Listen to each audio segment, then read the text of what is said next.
To my channel the nursing mindset. इस video में हम बात करने वाले हैं चेस्ट फिजियोथेरेपी और नेक्स्ट वीडियो में बात करेंगे केयर ऑफ चेस्ट ड्रेनेज।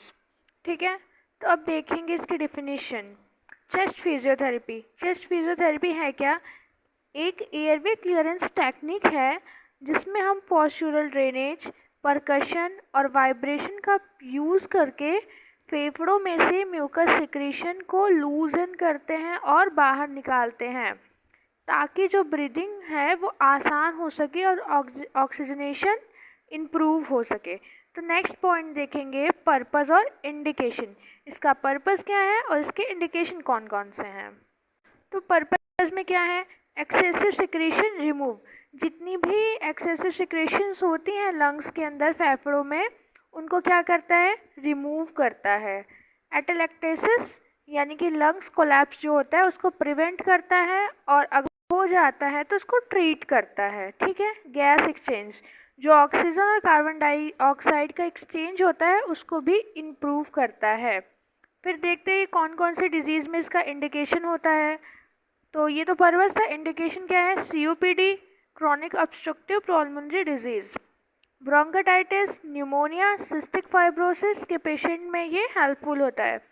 या कोई भी पोस्ट ऑपरेटिव पेशेंट होता है जिसको लंग्स की कॉम्प्लिकेशन रिमूव करने में हेल्प करता है। अब देखेंगे कि हमारा वो है टेक्निक्स कि टेक्निक्स क्या होती है। उसमें पहला आ जाएगा पॉस्चरल ड्रेनेज।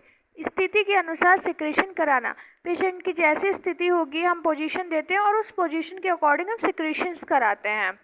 हमें एक लोब के मतलब लंग्स की जो लोब्स होती है किसी एक पॉइंट को टारगेट करते हैं और फिर उस टारगेट पे हम पोजीशन देते हैं।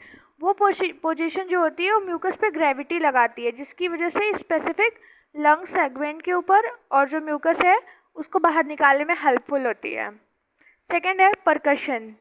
परकशन क्या होता है? थपथपाना। दैट्स मीन इसमें होगा कि जो हमारी हैंड्स होंगी हम उसको कप के शेप को बनाते हैं और जो चेस्ट वॉल होती है उसके ऊपर रिदमिक तरीके से उसको थपथपाते हैं। इससे क्या होगा? जो भी सिक्रीशन होता है वो लूज हो जाता है। तो अब देखेंगे कि हम परकशंस में कौन कौन सी पोजीशन देते हैं। अगर हम एंटीरियर पार्ट के लंग्स के अपर लोब को टारगेट करते हैं तो हमें ये वो भी नी के नीचे कंफर्ट डिवाइस लगा करके एंटीरियर एपिकल सेगमेंट के लिए। अगर हम पोस्टीरियर आए और पोस्टीरियर एपिकल सेगमेंट की बात करें तो उसके लिए हमें tilt sitting position with comfort device knee के नीचे पिलो लगा करके। अगर एंटीरियर पार्ट के एंटीरियर सेगमेंटल अपर लोब्स को हमें टारगेट करना है तो उसको हम सुपाइन पोजीशन देंगे और इस बार कंफर्ट डिवाइस फिर से बेलो द नी।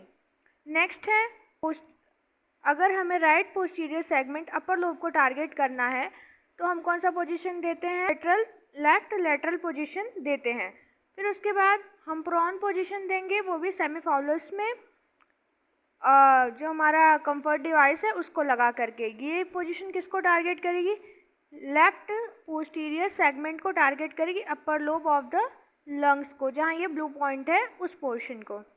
फिर आ जाता है मिडिल लोब। अगर हमें मिडिल लोब को टारगेट करना है तो हमें पेशेंट देनी पड़ेगी कौन सी पोजीशन है? ये पोजीशन है रिवर्स टेंडलनबर्ग पोजीशन। इससे क्या होगा कि इस पोजीशन को हम देंगे तो जो स्पेसिफिक ग्रेविटी है वो कहाँ वर्क करेगी? Middle part of right lobe के। तो हमारा पॉस्चरल ड्रेनेज, इसमें क्या करते हैं इसमें हम पोजीशन दे करके जो भी सिक्रीशंस होती है उसको निकालने के लिए स्पेसिफिक पॉइंट्स को टारगेट करते हैं। तो नेक्स्ट क्या है? Chest percussion. अब इसमें हम क्या करेंगे? हम म्यूकस को लूजन करने के लिए रिदमिक क्लैप करते हैं। हम अपने हैंड्स जो होते हैं उनको कप शेप बनाएंगे और उससे हल्की हल्की सी रिदमिक क्लैपिंग करते हैं पेशेंट के बैक एरिया पे। उससे क्या होता है? उससे वो जो चेस्ट वॉल होती है वहाँ पे हम हल्के हाथों से कप शेप बना करके क्लैपिंग करते हैं। इसको कहते हैं चेस्ट परकशन। अब नेक्स्ट देखते हैं। तो नेक्स्ट जो है वो है वाइब्रेशन। इसमें क्या होता है? Enhance mucus secretion with gentle oscillation. इसमें ऑसिलेशंस के थ्रू क्या करते हैं? जो भी म्यूकस है उसको क्लियर करते हैं। इसमें हम अपने हाथों से जो चेस्ट की वॉल है वहाँ पे हल्की हल्की वाइब्रेशन करते हैं और जितना भी म्यूकस है वो सेंट्रल एयरवे से कलेक्ट हो जाता है बीच में और वो मूव आउट होने लगता है। पिक्चर के थ्रू हम देख चुके हैं, अब देखते एक बार थ्योरी में। एक्सपायरेशन, सांस छोड़ते समय जो चेस्ट वॉल पर हाथ रखकर हम जेंटली वाइब्रेशन देते हैं उसे ही वाइब्रेशन टेक्निक कहते हैं। इससे क्या होता है, जो सेंट्रल म्यूकस एयरवे में है वो मूव आउट होने लगता है। फोर्थ पे आएगी कफिंग टेक्निक। इसमें क्या होता है, खांसी द्वारा हम सिक्रेशंस को बाहर निकालते हैं। उसके लिए क्या करेंगे, इफेक्टिव कफिंग तरीका, जो भी इफेक्टिव कफिंग का तरीका होता है वो हम पेशेंट को सिखाते हैं और लूज आउट कराते हैं म्यूकस को बाहर। अब इसके कॉन्ट्राडिक्शंस कौन कौन से हैं, तो रिब फ्रैक्चर या चेस्ट इंजरी। अगर किसी भी पेशेंट को हम वाइब्रेशन या परकशन दे रहे हैं तो उसमें रिब्स फ्रैक्चर के चांसेस रहते हैं कि हम किसी ऐसे रिब्स के ऊपर ज़्यादा प्रेशर ना लगा दें जिसकी वजह से पेशेंट को रिब्स फ्रैक्चर हो जाए या चेस्ट की इंजरी हो जाती। सीवियर ऑस्टियोपोरोसिस, अगर किसी पेशेंट को सीवियर ऑस्टियोपोरोसिस है तो हमें उसे नहीं देना चाहिए। पल्मोनरी एम्बोलिज्म, अगर हम गलत पोजीशन दे देते हैं पेशेंट को पोस्चुरल ड्रेनेज के टाइम पे तो पेशेंट में पल्मोनरी एम्बोलिज्म देखने को मिलता है। एक्टिव हेमोप्टाइसिस क्या होता है, खून आना, यानी कि जब पेशेंट है वो कफिंग करेगा तो उसके मुंह से क्या आएगी, खून आ सकती है, तो हमें उसको रोकना है। तो अब देखते हैं कि इसमें नर्सिंग रिस्पॉन्सिबिलिटीज़ क्या होगी। पेशेंट के रिस्पायरेटरी स्टेटस को एसेस करते रहना, थेरेपी शुरू करने से पहले ब्रोंकोडायलेटर्स और नेबुलाइजेशन देना पेशेंट को, वो भी प्रिस्क्रिप्शन के थ्रू।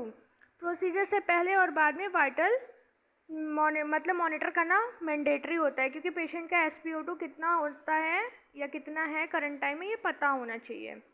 पेशेंट के प्रोसीजर एक्सप्लेन करना है, उनके साथ कोऑपरेशन भी करना है, उनसे कंसेंट भी लेना होता है। उसके बाद फ्लूइड इंटेक को हमें मेंटेन करके रखना होता है ताकि सिक्रेशंस ना हो। उन्होंने कितना दिन भर में फ्लूइड लिया, कितने ज़्यादा लिए कितने कम लिए, वो जानने के बाद, असेसमेंट करने के बाद ही हम करते हैं। ठीक है, तो नेक्स्ट वीडियो में हम बात करेंगे केयर ऑफ चेस्ट ड्रेनेज, जो कि अगला टॉपिक है। तो इस चैप्टर के अगले टॉपिक को जानने के लिए शेयर, लाइक और सब्सक्राइब करें। अगर आपको कोई आपके टॉपिक की एक्सप्लेनेशन चाहिए तो प्लीज़ उसके लिए कमेंट करें। Thank you. तो मिलते हैं नेक्स्ट वीडियो में।